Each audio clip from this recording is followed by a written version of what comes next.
22 जुलाई से कांवड़ यात्रा शुरू होने वाली है।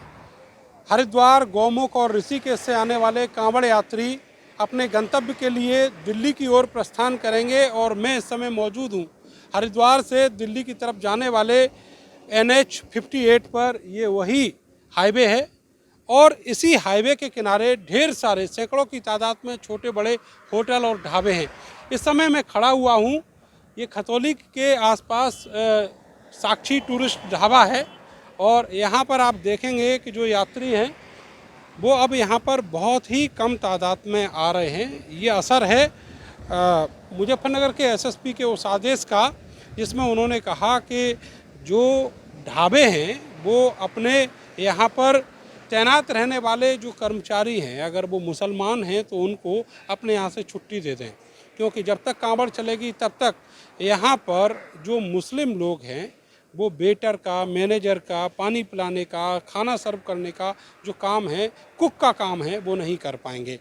और उसी के तहत ये लोकेश भारती इस ढाबे के मालिक हैं। यहाँ का मैनेजर, यहाँ का एक वेटर और उसके अलावा 2 और कर्मचारी, उन सबको अगले 15 दिन की छुट्टी दे दी गई है। साक्षी टूरिस्ट ढाबा है ये, यहाँ पर आप देख रहे हैं। और ये जो यात्री आपको दिख रहे हैं आप, बहुत कम हैं यहाँ पर। उसकी वजह केवल यही है कि अब यहाँ पर जो स्टाफ है वो उतना नहीं रहा जितना हुआ करता था। और ये तो केवल एक नज़ीर है। मुजफ्फरनगर और मेरठ में, रुड़की में और हरिद्वार तक इस NH के किनारे जितने भी होटल हैं वहाँ पर इसी तरह से आपको जो हिंदू मुस्लिम कर्मचारी हैं वो होटलों पे आपको मिलेंगे, क्योंकि जब कोई पानी पिलाता है तो उसकी जात और धर्म नहीं पूछा जाता। मगर मुजफ्फरनगर के SSP के एक फरमान के बाद अब इन सब चीज़ों का इम्प्लीमेंटेशन जो है वो शुरू हो गया है। लोग डरे हुए हैं, बात नहीं करना चाहते।